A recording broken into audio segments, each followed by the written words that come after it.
Washington Journal continues. So you're reporting that New York Times bestseller list, huh? Oh, about myself? Yeah. Called the Drudge Report. I got to talk about Matt Drudge. When is this happening? A couple weeks from now, and I think they're going to ask for a recount, Brian Lamb, because I'm not supposed to be on the New York Times bestsellers list because I'm not even a reporter and I'm not even a journalist, according to them. I'm just a troublemaker. This book is different. Would that be a fair thing to say? It's an internet age book. It's a book of... I got to show the audience, though. Here's what does this mean? 0, 2000, and then 1. Well, that's a play on Sumner Redstone saying he's got the #1 media conglomerate in the world. A week later, of course, Steve Case and Jerry Levin said they were #1, and now Rupert Murdoch, who's buying up all of Russia, it appears, may be #1. Is all this, and I was reading it yesterday, is all this, no matter how this is configured, is any of it sarcasm, I mean, any of it satire, or is it all straight stuff? Well, a lot of it's entertainment. A lot of it's entertainment, but it is all real. It is all true. For instance, that's what I mean. Everything you read in here about yes. the parties and all you've been to, yes. and the comments you've had. Yes, and as I was writing it, I had to make sure. Listen, this stuff is so completely outrageous. People will think it's made up, but it's not. Down to the behind-the-scenes details of the White House Correspondents' Dinner, which I couldn't believe when I was there, which is the prologue. And here's an epilogue here. It says, Washington. Mm-hmm. Who's watching Darius? Well, that's Christiane Amanpour's child, and weeks after giving birth, she was already back on the party circuit. Do you have any champagne? CNN 60 Minutes All-Star Christiane Amanpour asked the bartender at the Bloomberg after party as she giggled with her husband, Jamie Rubin, who wore no black tie even though the invitation required it. Were you there? Yeah, I was there, and I was sitting on a couch with them, and Christiane Amanpour, who, by the way, I think has been doing superb work this week. She is giving out more of an Arab point of view than I think probably CNN executives would actually like. But she's been on my radar for a long time, and when I finally saw her at one of these parties, I said, when did all the rebels become conformists? Because I think a lot of people in journalism are conforming. They're not individuals, they're a groupthink. And she let me have the business. She said, that's not true. That's not true. And by the way, why are you wearing an Elian Gonzalez at gunpoint t-shirt, Mr. Drudge, which I was wearing that night throughout Washington because I was so horrified at what had happened. The highlight of the night, this is his final formal night. You're talking about the president, was with the family at the White House Correspondents' Dinner. Who's the family? Who are you referring to? Everybody in that room, practically. You know, Susan Page of USA Today gave Bill Clinton an Oscar. Literally. I guess it was a joke, but I think it did represent what's the severe problem with this election cycle especially. They made a film of West Wing with Joe Lockhart was in the film, and I understand he may be even going out to Hollywood. He was on Leno the other night. The blur between the people who are covering the news and making the news is something that is, of course, my beat and part of this manifesto. Before we take our first call, and Jeff Baum has some emails. We've had, Jeff Baum, how many have we gotten so far this morning for Mr. Drudge? Well, I was quite surprised when I came in early this morning that we'd logged over 300 emails to the site for both Mr. Drudge and Mr. Russert. A lot of the ones for Mr. Russert are writing about the absence of Harry Brown on a recent Meet the Press. But for Mr. Drudge, we got dozens and dozens and dozens when we usually have only a couple when we get in the morning. And they range from marriage proposal. I got one from Joyce Truesdale from San Antonio, Texas, who writes, Matt, oh great one, will you marry me? But then some other more legitimate questions that Mr. Drudge might want to answer about what does he see as the future, both in terms of news gathering, reporting, and specifically your website. Or, I don't know, Matt, if you wanted to address this one too, could you please discuss the economics of your website? How do you make money with only one banner ad? How long was your site up before it became a paying venture? That's from Roger Pence in Seattle. Let's give Mr. Drudge a chance to answer those. Let me start with Harry Brown. He's running an ad that shows the IRS building exploding, a la Oklahoma City bombing. I am furious with Mr. Brown for doing this. I tend to lean libertarian. In a lot of things that I'm interested in, I don't want government involved, except for maybe to stop women from killing their babies. But I am also very concerned that we're getting rhetoric coming out of these parties, the Libertarian Party now, that literally shows an image of the IRS building collapsing And it felt like Oklahoma City bombing when I was watching it. I don't know if that was the intention, and maybe I woke up too early this morning. How do you make money on your website? I do. I have an ad at the top of the website, and yesterday I almost had 2 million visits to this website, or 2 million times that page loaded. Probably could be the same 2,000 people coming 100,000 times or so. But it's that ad that is making me some money, finally, after 7 years in this racket of doing it out of love of country. Let's go to Greenville, Texas for Matt Drudge. Good morning. Yes, good morning, Brian. Thank you so much for Book TV. Matt, I used to catch you when I could on Fox, and I haven't seen you for a long time and was never able to find out what happened. Could you tell me what happened? And I'll hang up and listen to your answer. Thank you. Well, I was on Fox for a year and a half. I had my own weekly TV show called Drudge. I had a little skirmish with them when they didn't want me to show a picture of a spina bifida operation with a hand coming out of the womb, grabbing the doctor's glove. And I was going to say, listen, we have operations in this country that don't save lives. As a matter of fact, they kill these creatures. Fox thought it was going to be a misrepresentation of that picture. Fine, but you know what? I operate in a world called the internet, where I can say exactly what I want and do whatever I want and show whatever I want without kind of any interference whatsoever. So I decided I better go back there and put my energy where I'm appreciated. Now, I read somewhere in the last couple of days, are you under restrictions on your deal with Fox? You can't say bad things about them? Brian Lamb sees everything. Yes and no. I mean, we've agreed not to discuss the details. The chairman, Roger Ailes, was on here a couple months ago, and he was very polite. I'm a big fan of Fox News, by the way. I'm predicting on election night they'll overtake CNN. Well, last night, I don't know if you saw the numbers. Did you see the numbers on their debate coverage? Yeah. They were only 100,000 short of what CNN had. It's a dramatic moment. If, in fact, Fox News takes CNN on election night, the plates have shifted. I'm all for that. I'm just not so sure I'm the right face or a personality to be on TV and told what to say and what not to say. When is the veil lifted for you? I mean, the deal you have with Fox, when are you free to say whatever you want, go wherever you... Can you do a television show after a certain date? Yes, coming soon, but I don't think I'm going to do it, Brian, because, again, I'm operating in a medium where I can do exactly what I want to do. Not to say that someone like an Oprah Winfrey or a Rush Limbaugh can't, but I'm certainly not in that caliber, in that league, where I can get my own production company up and running. Houston, you're next. Howdy, Brian. Hi. C-SPAN rocks. Don't ever stop changing it. Listen, you remember a couple months ago somebody called in and you let him talk for 5 or 6 minutes and then he accused y'all of cutting people off? Well, I didn't agree with pretty much anything he had to say, but I really liked listening to somebody get a few thoughts out. And if you wouldn't mind, I would like just a few minutes. I'm not a first-time caller, but I've never talked politics with you, and I'd like to now, if that's okay. Well, hurry up then. Let's go. In 1800, Thomas Jefferson was president. In 1900 and 1901, Theodore Roosevelt was president. We're now 25 days from electing our next turn-of-the-century president. Al Gore and George Bush are tied in the polls, and I don't think either one comes close to our previous high-water marks. The media journalists play an important role, if not just as much, maybe even more than elected officials. Many of the media like Al Gore because he used to be a journalist, but Alan Keyes and Pat Buchanan were even bigger journalists than Al Gore was. To be fair, George W. ain't no John Q. Basically, I think both candidates were forced into running, and they both deserve a chance, but just not now. Al Gore needs time in the private sector, and George W. needs time in public office. I don't want to upset anyone or anything, but I don't believe, and I do believe in the pursuit of happiness. The American people. Can I ask, how old are you, sir? 27. Yeah, I thought so. Okay. This new generation, including myself, is thoroughly bored out of their minds with both of these guys, wondering if history's not getting smaller. I would have loved an LBJ or a Reagan to live through that. I'm kind of depressed that I'm living through a W. Bush and a Gore cycle. It's simply not interesting. And I think I may have some information to back it up.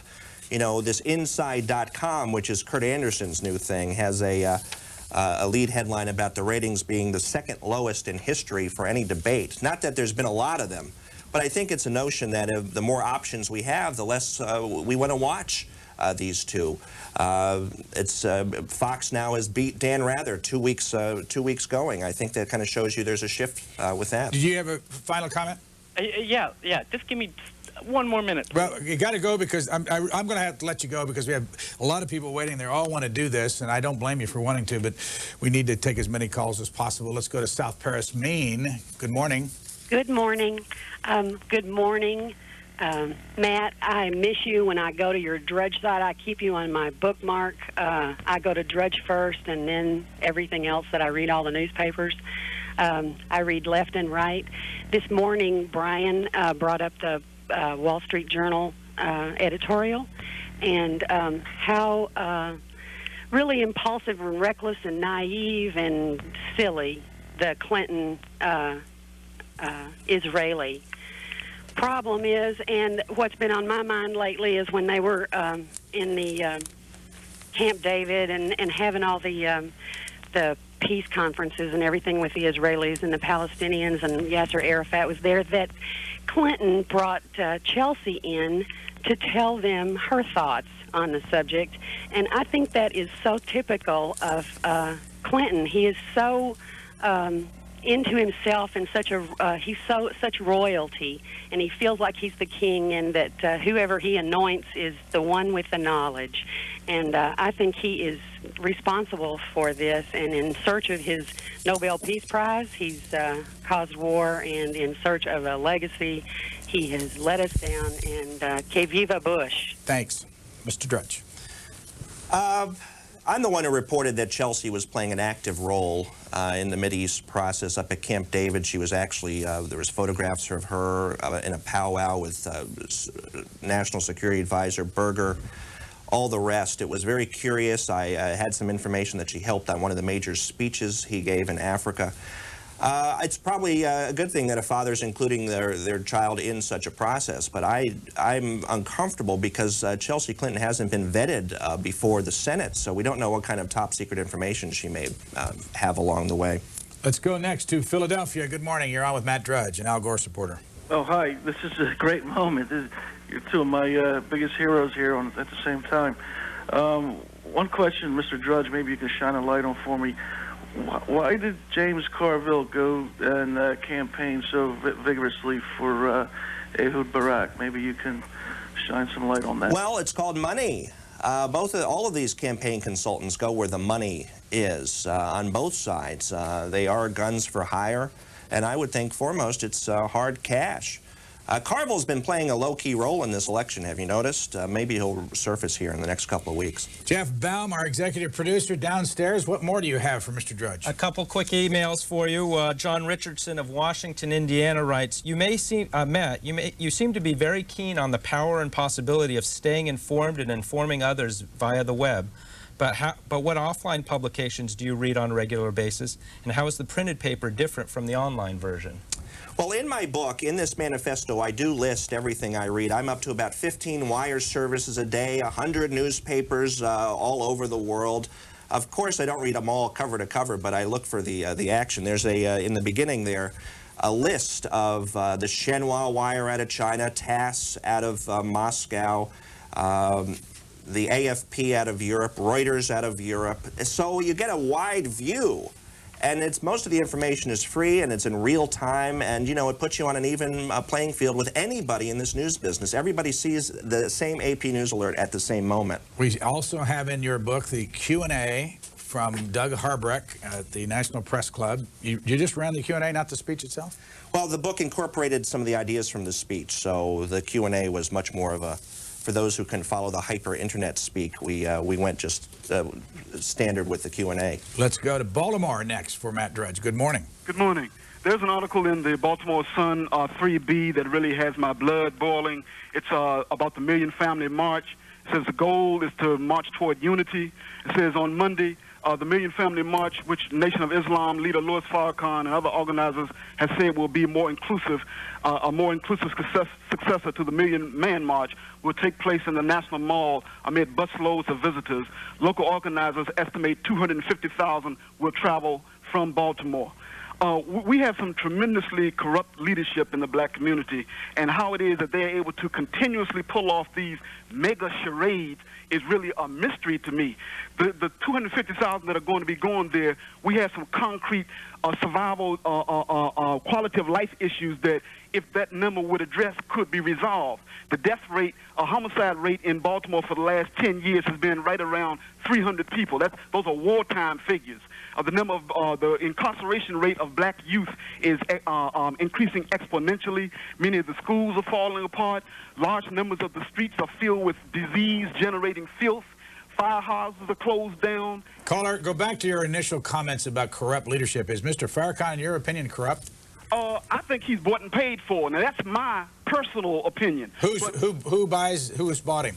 Excuse me? Who has bought and paid for him? Oh, well, I mean, I believe that there have been deals that have been made behind closed doors that supports the aggrandizement of leadership, while these concrete survival and development issues on the ground of the masses are going unmet. I've got news for you, Baltimore. That's just not the black community. That's everywhere. I feel my representatives, too, if there's such a thing in a white race, I don't see things in colors, as a matter of fact. Being represented, I'm much more of an issues guy, are also bought and paid for. So don't feel like you're the only one or the only community that's having problems with the current political system. C-SPAN will cover that Million Family March on Monday, beginning at 9 o'clock, right behind me over here on the Capitol lawn, and it goes all. They're going to. The Post predicts this morning as many as 1.3 million. This man saying that Baltimore is going to bring 250,000 over here. They say they may have as many as 400,000 children in this. And this is on a Monday work day, which I think is interesting. The Park Service has not relegated this to a weekend, so Washington's going to be upside down on Monday. I think the Million Man March was also on a weekday. I'm positive it was, as a matter of fact. Let's go to Minneapolis for Matt Drudge. You're on the air. Go ahead, please. Good morning, Matt. There was George Bush said he quit drinking at 40, and there's a video of him at a 1992 wedding reception that says otherwise. No, I'm not sure it says otherwise. Have you seen the whole Yeah, video? I broke that story that video was going to surface. And it surfaced? It surfaced. He had a cup in his hand. He was making some fun of some people. As at a wedding, people make fun of some people. I also have been very critical of Bush's sniff, and I know you've gotten a few calls already this morning on this. During the debate, he does this sniff thing. I think it's probably going to end up just being a nervous twitch of Bush's that he'll carry throughout. But I'm concerned. There's an interesting thing. Schaefer this morning in the Washington Wire of the Wall Street Journal has a fun quote from Nader saying, listen, how many times did these candidates say, I agree, meaning there's not much difference? I would say, though, I would turn it on to Jim Lehrer. He seems to be auditioning for the 2004 debates, not asking tough questions, sort of being nice. And if any time we need some tough questions, I think it's at this late hour. What do you think of the commission on debates? I think they're also corrupt. Buchanan, Nader, Brown should be in there. It's a lot like saying on the cable channel you can only have 3 or 4 channels or 2 channels. Why limit us? I know they want as few people as possible because you actually get an exchange of ideas, but I would argue we have not had an exchange of ideas during these debates with Jim Lehrer. Let's go to Auburn, Indiana. Good morning. Good morning, Mr. Drudge. My question is, since the CNN can find Osama bin Laden and the CIA cannot apparently seem to find him, perhaps with your investigative prowess you can. I'll hang up. Thanks. Yeah, that would be quite a coup. Drudge delivers world terrorists to world court. I don't think I'm up for the role. We'll let Ted Turner do that. Where are you now, other than your website? Radio show on Sunday nights on ABC Radio, heard nationwide. Can they get it on the internet? Yeah, yes. On my website, I put up some real audio links, and also this book, which again has just come out, which is in tornado warning red. Like a Weather Channel scroll at the bottom of your screen, because I am warning about corporate conglomerations merging and merging and merging. One of the good things cable companies have done, and some of these leaders, is C-SPAN, 1, 2, but they've done a lot of bad things too, and I name names in here and expose what I think is some of their sin. How many copies did they print on the first run? 100,000. We've got scattered throughout the land, and they're hiding this book in some of the bookstores, I understand, in the children's fiction section. And places like that. So You're going to have to search for it if you're interested. Albany, New York, for Matt Drudge. Good morning. Hi, I'm actually calling in regard with the news I've heard in CNN yesterday, and there was this former CIA officer who said that there could be very much a possibility of that everybody's looking for Muslim people who are the thing that have caused that damage to the USS naval ship, but there's a possibility that someone other than them might have done it because there's no reason as the world is towards support of the Palestinians and everything, and there's no need for them to do it right now. So what do you think about that? And then again, for the Gore policies, for the American Muslim, for the feelings of so many Muslims voters over here, what does he say for them? Thanks.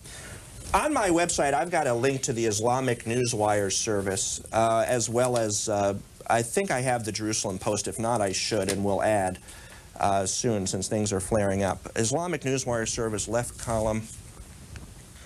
Because I'm a firm believer now with this online world, you can get information from both sides. Both sides probably are going to end up being propaganda, but you can still get both sides.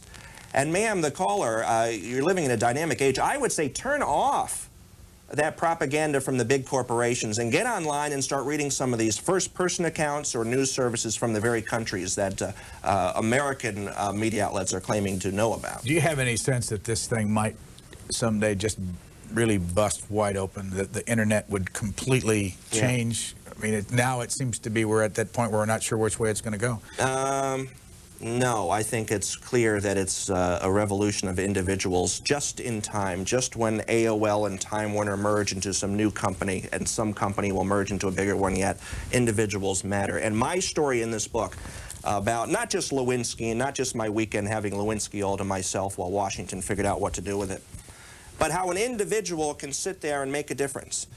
From far away, I was thousands of miles away reporting on Washington, communicating directly with the president, who later testified in the grand jury that he read about it in the Drudge report, and he made actions based on reading it in the Drudge report, to any citizen taking on power at any level, not just a national level. I'm not sure there will be a Drudge who can take on a president on the internet again, but there certainly will be individuals taking on their local jurisdictions, if not their neighbor.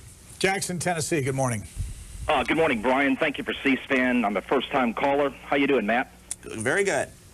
Television, as you know, has really played a big influence over the past 50 years as far as politics are concerned. JFK was the first TV candidate, if you will, who took advantage of the medium. We're now seeing the internet come onto the forefront. The question that I have for you, Matt, how long do you think the internet will take to surpass TV as the key decision maker as far as voters are concerned? Good question. Soon. If these ratings keep up as they are this time around, and they're hitting bottoms. You still have 37 million people watching the debate the other night. I don't know how many people logged on. Probably half of that, maybe a quarter of that, and this thing keeps growing, and they keep people find interesting news that are not available on television. I think we'll see a shift. Now, if it has an impact, I don't know, and I'm not one of these big fans of voting online. I think where there would be too much voter fraud, and Miss Piggy would end up being elected president. Daytona Beach, Florida. Go ahead, please. Good. I'm Doris. I'm Republican, and I was wondering if you had heard about this when Gore ran for president in 1988. He had turned from really from a liberal to a conservative, and he was all for people for voters appealing to pro-life, pro-gun, and he even said that homosexuality was abnormal. Thanks. I'm not sure that was 1988, ma'am. I know there's been some confusion on some of the issues with Gore, but I would say that's with all the candidates, too.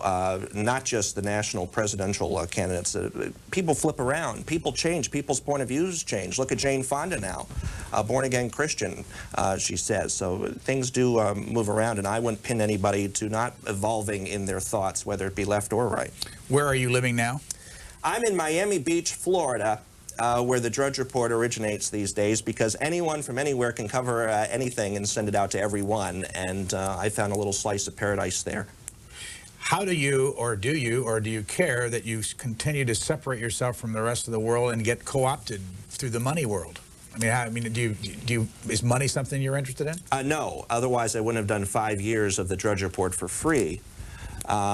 When I was getting offers to sell out, and I haven't sold out. There's no IPO on Drudge, thank goodness. But you've made money in the last 5 years. Sure, I've made money. I've made a lot of money, as a matter of fact, but I think that's the free market of ideas. Everyone who comes to the Drudge Report comes to me. I don't place ads anywhere, and I don't solicit a readership, except for these stray interviews that I do with you and a few others. But it's one of these great new mediums where you can be exactly what you want to be.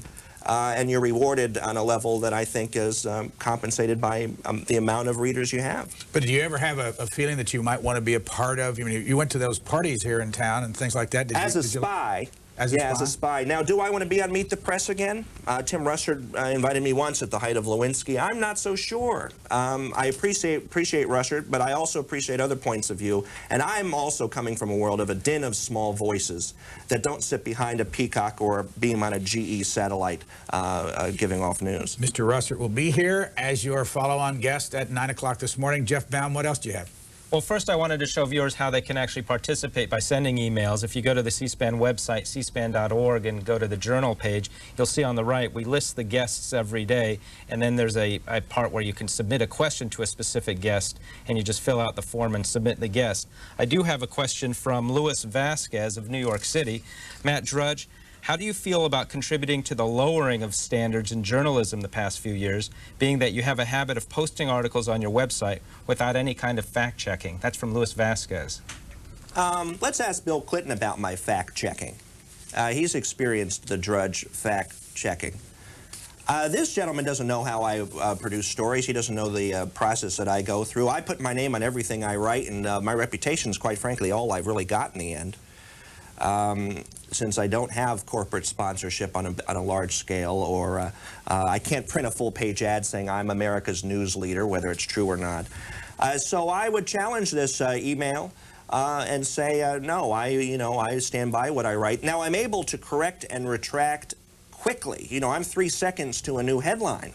So if I make a mistake, I'm likely to get it up there pretty darn fast, faster than, let's say, a newspaper can, because they're on a 24-hour cycle. You've been in this business for 5 years. How old are you today?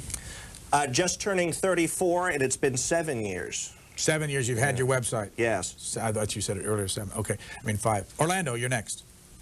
Morning, Brian. Hi. Nice to talk to you. Morning, Matt. Nice to talk to somebody who's 34 years old, who's on top of everything. I just would like to ask you a question. I believe earlier you referred to your attitude toward abortion, which I believe is I think you said, I want to make sure I'm quoting you correctly, that you thought that was one of the areas where the government should be involved in individual life. I do. Given that, would you go for the reverse of it? If the government can tell a woman that she must have a child, isn't there also the possibility then that the government can tell a woman when she can't have a child? No, because I do think there is a murder, and there's a murder not only in the Ten Commandments, there's a murder on the books in this country, and I don't know how it happened that one day some intellectuals decided there wasn't. I don't think that goes then that you become a China and you start killing people mandatory, if they can tell you not to, they can tell you that you can. I would say this, that this election, if anything gets me emotional, it's those Supreme Court justices that will be appointed, no doubt. Are your parents alive? They are. Both of them probably watching this program. My father's the one who gave me my first computer, and if I wouldn't have dedicated this book to Linda Tripp, I would have dedicated it to him. And where does he live, and where does your mom live? Both Maryland, both up the road, down the way. What do they do? Father's retired, mother's a lawyer. And do they carry the name Drudge? Father does, mother doesn't, and the father also has a website too, who now, it's called refdesk.com, and he's not in the news business, he's much more in the resources and what you can find online, sort of a miniature Yahoo.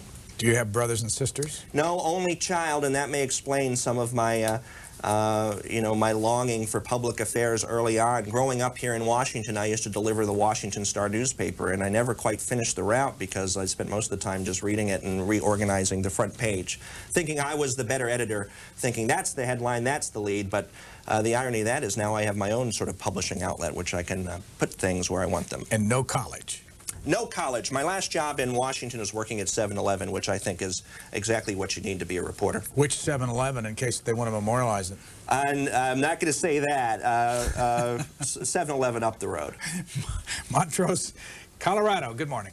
Hi, Brian. Morning. Love your C-SPAN, and I'm one of those rich special interest Republicans. You know, I make $12,000 a year, but Al Gore's always talking about us, you know. But I want Matt Drudge to investigate something. He's just the guy that could do it.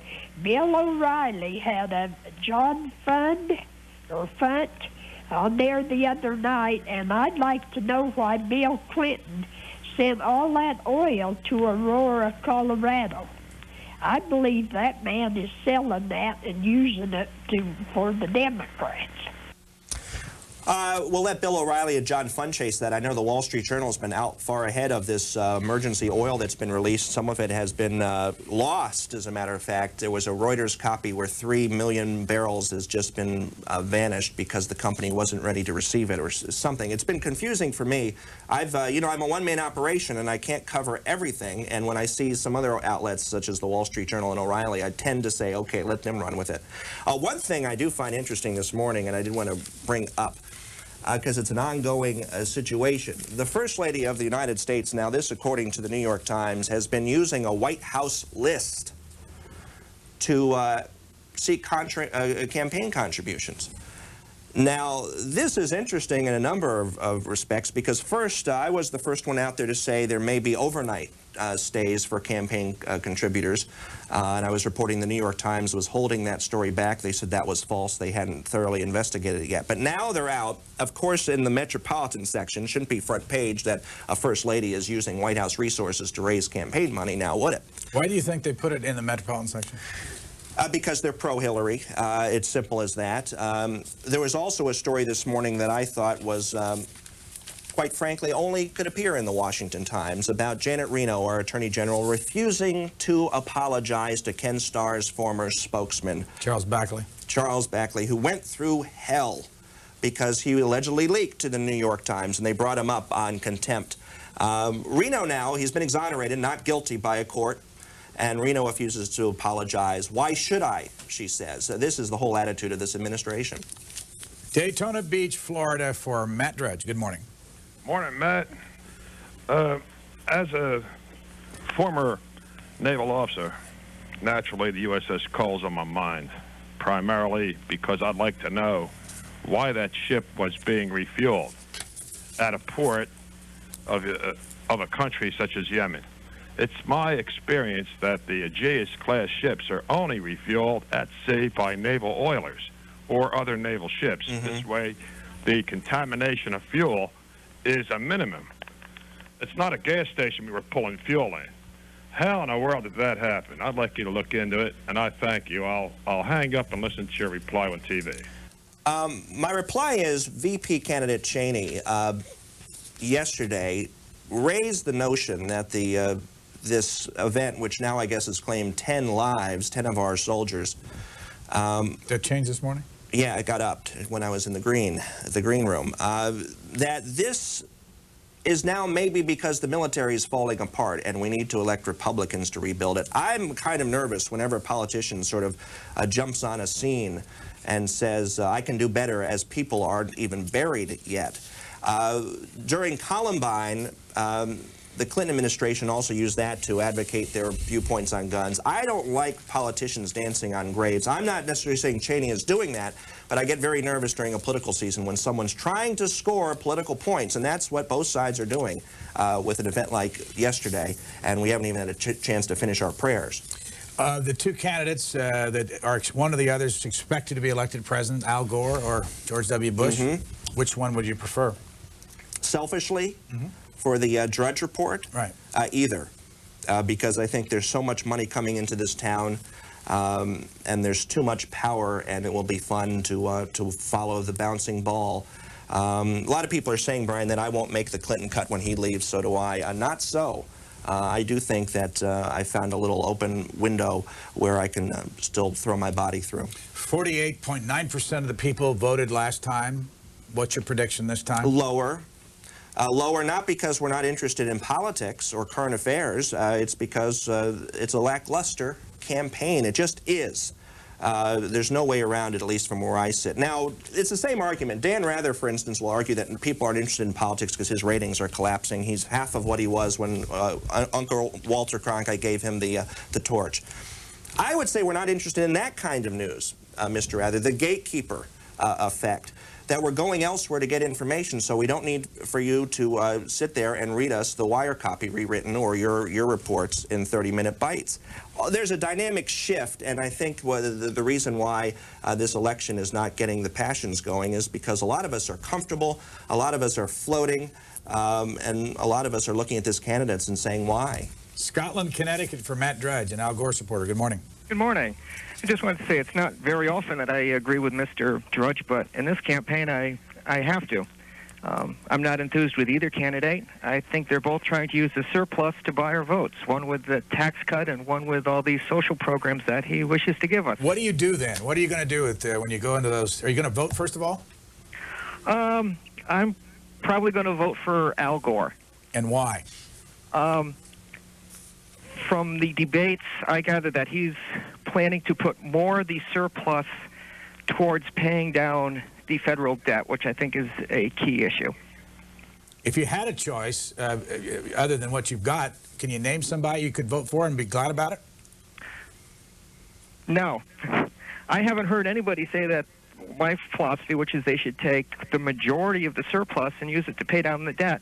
I'd rather have them pay down the debt and in 10 years give me a 30% tax cut than to give me a 5% tax cut this year. Thanks. Is there somebody that you like in politics out there? Anybody? Anybody at all? That is a very good question. You know, I'm from the H.L. Mencken School, Brian Lamb, where I don't like politicians. I just don't. Why not? Because I think to serve is to rule, and they all seem to want it too bad. I would love for someone to be recruited who didn't want to go dragging and kicking and screaming into these offices. It doesn't seem to work that way. Tonight in Madison Square Garden, Ralph Nader, big rally, $20 a ticket. You know, a lot of stars going to show up. What do you think of that? Yeah, I know. No, I'm not with him for a number of reasons, but I am with him on the globalism issues and a few others.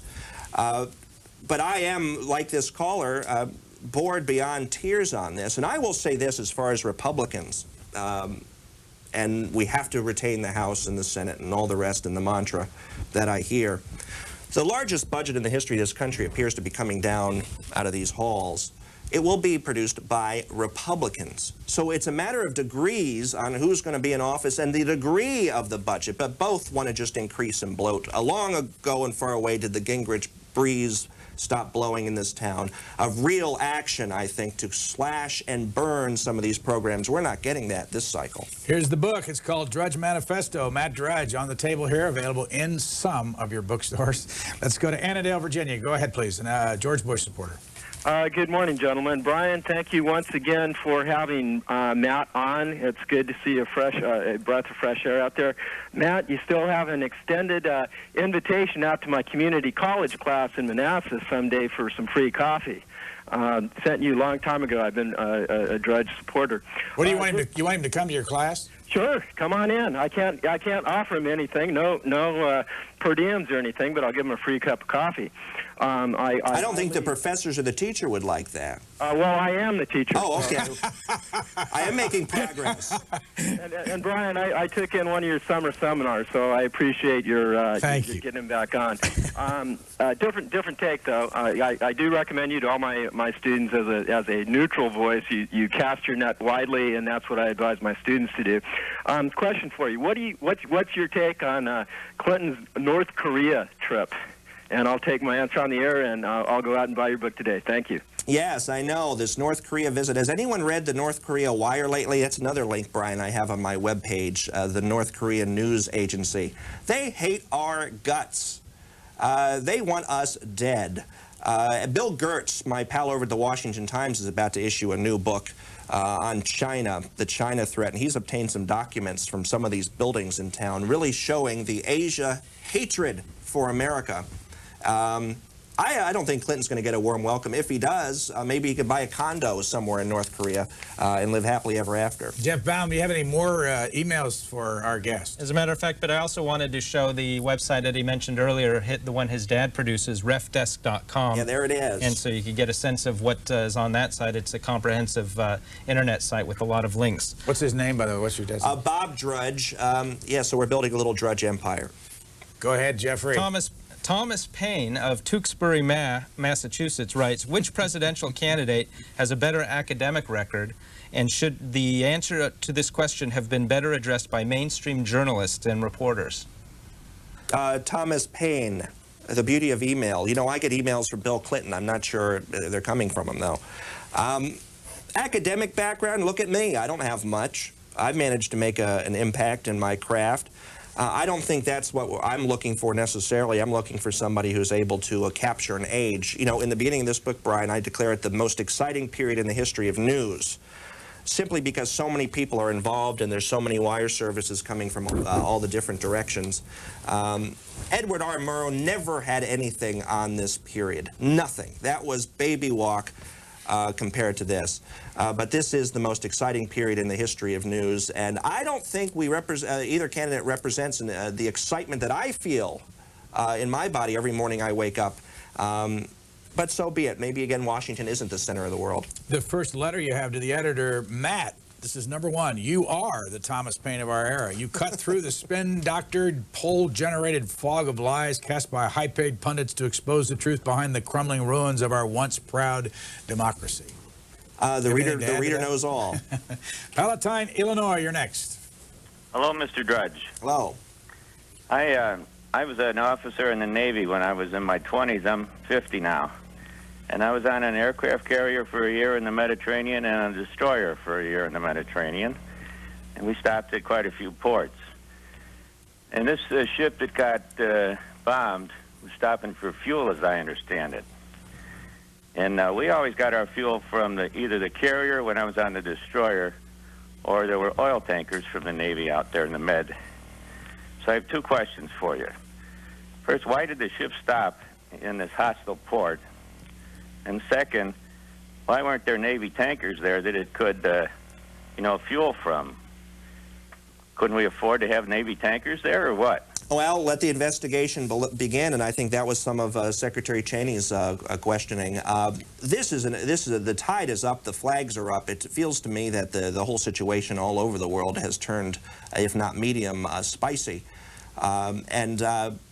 What can you say? We have had a very calm period, at least the corporations and the mainstream media has presented a calm period throughout the world, but I think we're headed towards a cycle that's going to test men. On page 171, it starts out on this list, Jenny Craig, carbs 60% of diet with 4-ounce roasted chicken, burn 150 cals per orgasm, Lewinsky's 90, Oprah takes Hellers to top, complains to publisher she ain't losing pounds, Aniston does, what is this? That is a media collage of when you just flip with a remote control and you see all the diets that are going on. Now, if you go back earlier in the book, I have something specifically on reporters who date bureau chiefs, who are engaged to lawyers, and I start naming them. Do you remember what page that's on? I'll find it for you, but it's a great creative free-flow association. Since I don't work for any corporations in this town and get my checks signed by any of them, I can really sit here and name names.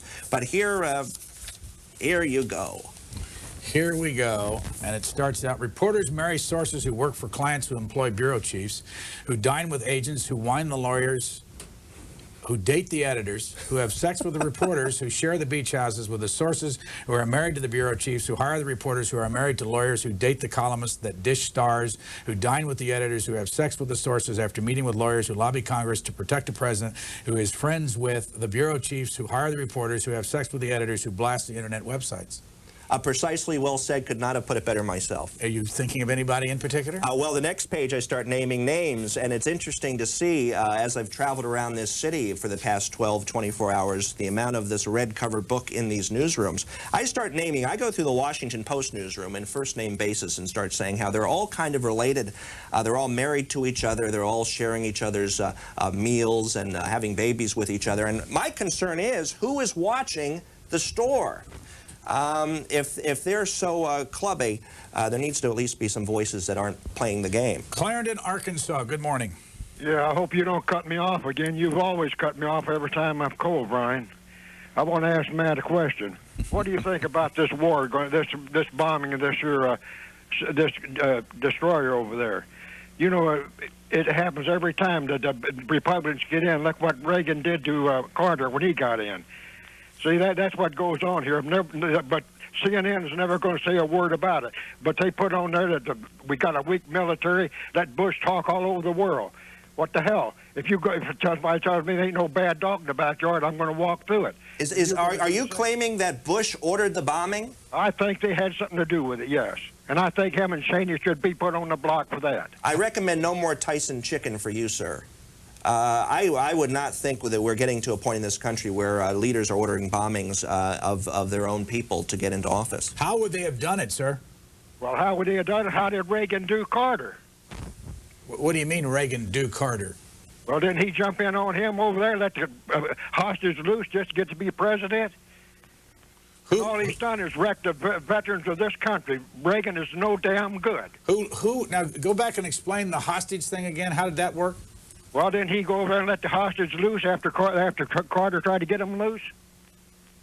Do you understand all this, Mr. Yeah, I sense it. I sense that there are people who think politics has become so dark and so corrupt that candidates are actually ordering bombings and actually ordering hostages to be released and not released based on votes. And I'm not there, and I consider myself quite cynical. This little page here that we showed earlier starts off by saying the reporters, the editors, the bureau chiefs, the columnists, the lobbyists, the agents of the lawyers of the presidents who share beach houses with the ghosts of Kennedy, John Sr. and Jr., who had sex with Marilyn Madonna, who's lost heavy rotation to Marilyn, not Charlie Manson, who's Howard Rush. Obviously, you have to dissect that. Yes. Did you One long flowing sentence. How much did your co-author have to do with all this? Well, we wrote every sentence together and every passage, but she was a great inspiration. Julia Phillips, who wrote You'll Never Eat Lunch in This Town Again, and who's produced movies from Close Encounters to Taxi Driver. The opportunity to work with her presented itself. I jumped because I do like to entertain, and I think to try to tell a story with at least a smile on your face is the way to go out. Tim Russert, in about 15 minutes, we go to Tulsa, Oklahoma. Good morning. Hey, Matt. How's it going? Pleasure to speak to you. It really is. Your home site, or your webpage is my home site and stuff like that. I was kind of curious about your thoughts on abortion and some of the interest that you've been showing in cloning lately, and some of the stuff that's been going on there, and kind of the Radiohead Kid A thing, I guess. Yeah. Yeah, goodbye Generation X, Generation Y. Welcome Kid A, the first clone human, which probably is somewhere in someone's basement by now, somewhere on the planet. I'm very concerned with science, what they're doing, the human-pig hybrid that someone's asking a patent for, a U.S. company up in Mass. Very concerned that they're going to let science create monsters. And I know that sounds odd, coming on a C-SPAN morning show, but this is the future stories. I do think science is playing creator. Will these new creatures have souls? If we create new things in new labs. The Washington Post led a couple days ago with scientists trying to recreate an extinct goat. Maybe it's extinct for a reason, and maybe we shouldn't try to reverse science and reverse time. Page 45, to my left, Wolf Blitzer. I catch his eye and he pretends not to see. That's okay, you old kibitzer. You're only on TV. To my right, Shipman Claire, who frowns at me. Claire, glare. You had to propose to hubby Jay Carney. Behind me, Barnett's Braver, who'll never invite me to tea, a lonely computer nerd I may be, but I have credentials, members of the Academy. I started in the gift shop. I'm family. Did you write that? Yes, I wrote all of that, and that's my story. You know, I was going to White House press briefings for a while under Mike McCurry. Never did get in with Joe Lockhart. He doesn't like internet reporters in his room, or he didn't.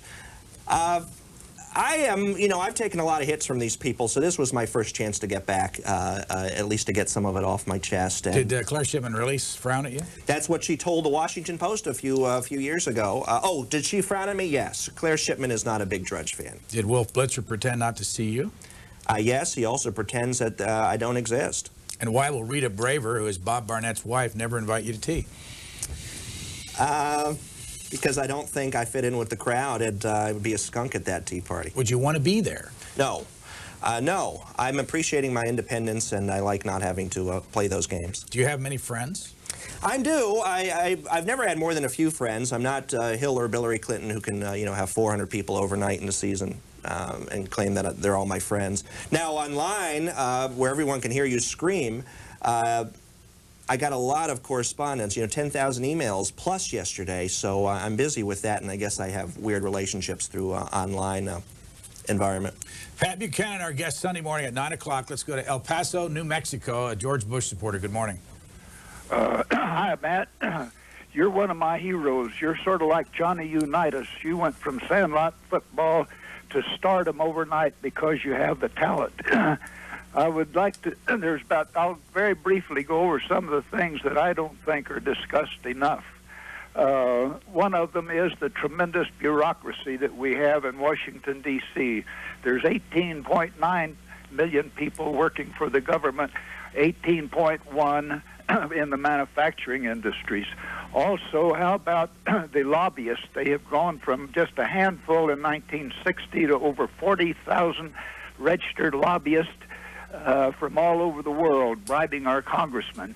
Number three, that's not been approached very much, is what happens to all of this money that goes overseas, the billions and billions that's doled out to foreign leaders, and no one knows where it's going. Thank you. I hope you really can shed some light on all of these things. I think this gentleman should start his own website. I hear a deep passion there.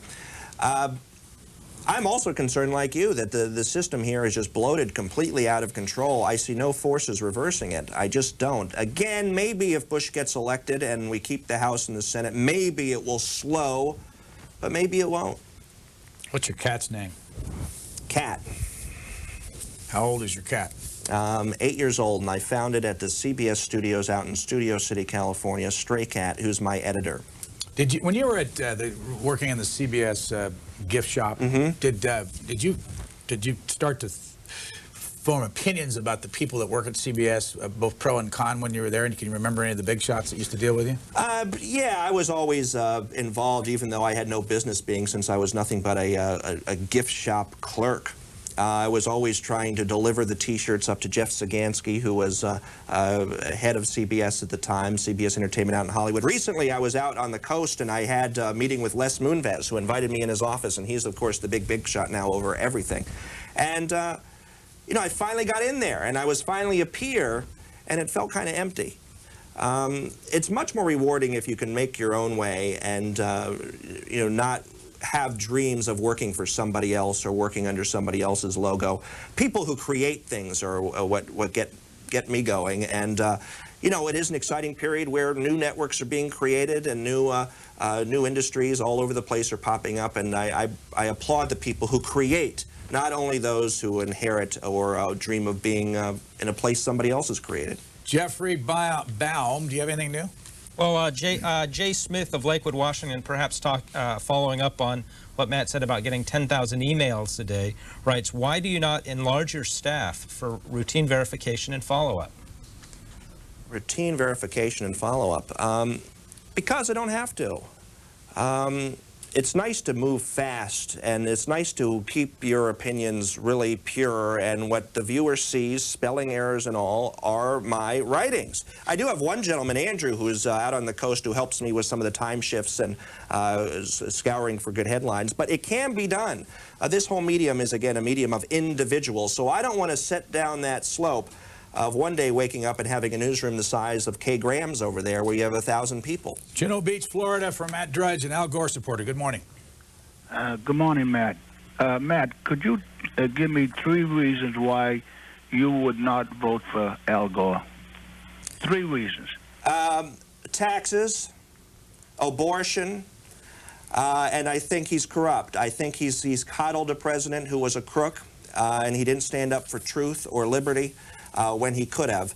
I really see it that clearly, sir. I do think I'm voting along impeachment lines. I know that's not chic to say in this town. That's supposed to be forgotten. And if you ask Jim Malaire, he probably doesn't even know what impeachment is, since he's not asking about it in any of these questions. But those are the reasons I would not support Gore, and probably in that priority. Coming up in a few moments, Tim Russert, Meet the Press, will be here, and of NBC News. You know, there's a distinct difference between the way Tim asks questions and the way Jim Malaire asks questions. Yes. Which one does the better job, in your opinion? And which format would you rather have in a debate? I'd rather have Brian Lamb moderating the debates. I don't call these debates. These are sort of big media supporting big candidates. And you can sort of see it, where everything is safe. There's very little confrontation coming from the moderator. Because these candidates, by the way, got to agree on who moderates. I think that is a scandal in itself. I wish I could get to pick who asked me the questions if I was running for office. The First Lady's refusing to appear on any of the Sunday shows, and it looks like she's going to be elected senator, getting away with that. At some point, the people have to demand more aggressive questioning of their leaders. We're not getting it from this class of 2000. Let's go to Louisville, Kentucky. Next, you're on the air with Matt Drudge, a George Bush supporter. How are you all tonight? We're good, sir. It's good. Morning, though. Depends on where you are, I guess. Would like to find out what Matt's opinion of Alan Keyes was and is. I was a big supporter of his. I thought he was a man of integrity and vision, and I just wanted Matt to just comment on that, and I'll hang up and listen on the television. I'm with you. Isn't it funny how folks like Alan Keyes come just right at the right moment in time when you need a contrarian point of view? Now, he online was winning some of these polls after the first Republican debate, especially Dick Morris's Vote.com poll. He was leading and surging, beating Bush by double, sometimes triple digits. I'm not sure that was just Keyes supporters stuffing the inbox or wiping away cookies so they can vote 100,000 times or whatever it was. I think Keyes did resonate, but it didn't catch fire because he didn't have the corporate backing. What's your favorite thing in this book? The attitude that an individual still makes a difference. Whether you agree with me or not, whether you think I'm just a troublemaker and an upstart who got lucky because a computer invention came along, isn't really the issue. It's about one guy who can take on power.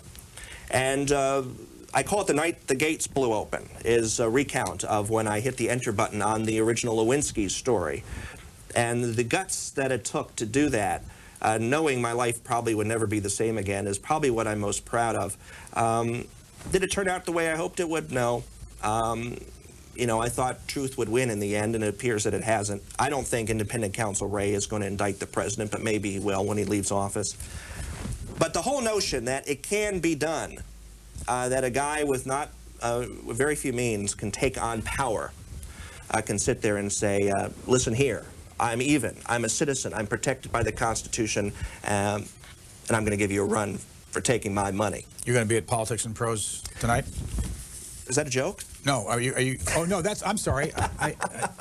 I was asked. Never mind. You have been excluded from politics. Yes, I have. Politics and Prose doesn't want me. They said it would be an insult to their customers. I understand they're selling the book though, so you know, no harm done. This is a bookstore here in town. Yes, who's had a lot of reporters who have done the Lewinsky saga. Why do they dislike you so much? I don't know, because I'm a contrarian and I don't kiss the ring.